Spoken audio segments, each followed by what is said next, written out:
Hi there, this is John Wilkinson again from History Made Easier, and in this presentation I'm going to address Hindenburg's death so that you'll be clear about its significance.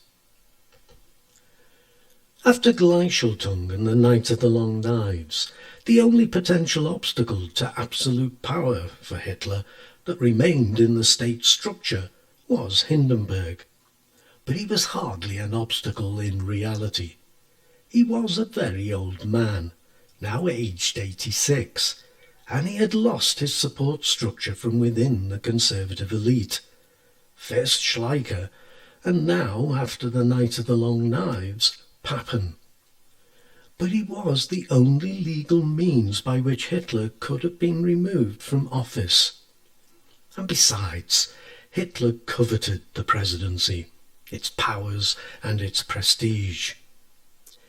Hindenburg could not last much longer, but it was by no means certain that the presidency would go to Hitler. Hindenburg himself favoured a restitution of the monarchy, and that would severely dent Hitler's plans for totalitarian control. It would give the German people a very strong focal point for their loyalty, away from Hitler and the Nazi movement. And the establishment, the conservative elite, was still substantially intact. The aristocracy, the Junker landlords, the Prussian generals, big business and the financial world. But on August 2nd, 1934, Hindenburg died. A change to the constitution, made in December 1932 when Schleicher was Chancellor, and which obtained the two-thirds majority required, declared that on the President's death, while still in office, the President of the High Court of Justice, and not the Chancellor, should act as President until elections were held. But the day before Hindenburg died, the Nazi government enacted its own law, the law concerning the head of state of the German Reich, that combined the offices of Chancellor and President and placed them in the hands of Hitler, who would be known as Führer, meaning leader, as well as Reich Chancellor. The German state was Hitler's. Now we know from Papen, who helped draft them, that Hindenburg left a testament addressed to the German people, in which he looked back on his service to the nation and included praise of Hitler. But he also left his last wishes addressed to the Reich Chancellor, in which he recommended the resurrection of the monarchy, but only after the matter had been put to the German people. The testament was shared with the people. The last wishes were not. It was almost certainly destroyed by Hitler. But as you know, there's a lot more to this. On the day of Hindenburg's death, to well and truly tie the armed forces down, Hitler exacted from all officers and men an oath of allegiance, not to their country, nor the constitution, but to Hitler personally. I swear by God this sacred oath, that I will render unconditional obedience to Adolf Hitler, the Führer of the German Reich and people, supreme commander of the armed forces, and will be ready as a brave soldier to risk my life at any time for this oath. This was done in ceremonies all over the country, suggesting that it too had been settled before Hindenburg's death. So the army was Hitler's too. Total power was Hitler's. And it was all confirmed in a plebiscite held on August the 19th, in which 95% of those who had registered voted, and 90% of them voted in favour.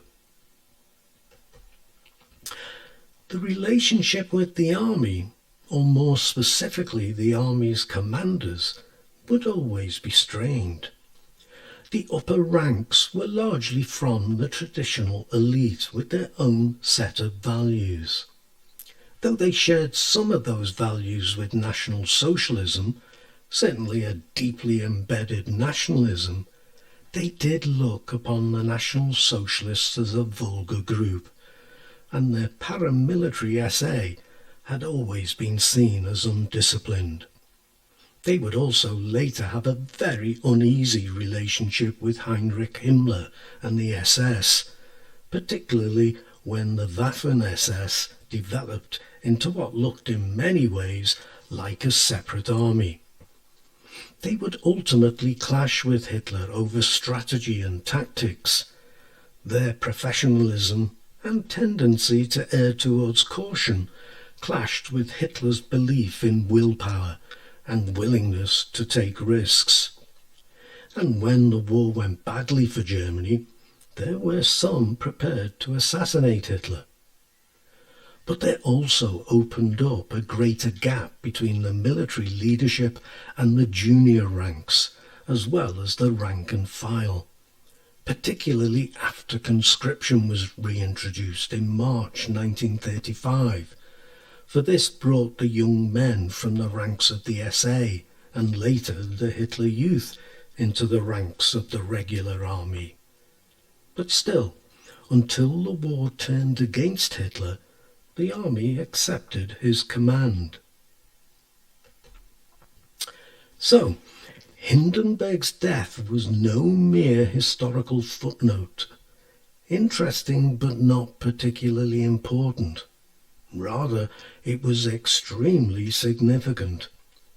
Germany was now set on a path that would be dictated by Hitler, and that meant a war that would lead to an estimated 70 to 85 million deaths worldwide.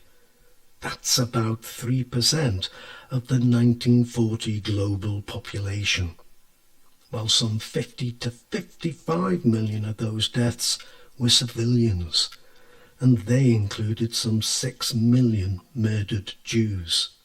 Oh, and Germany was left in ruins and divided for the next 41 years.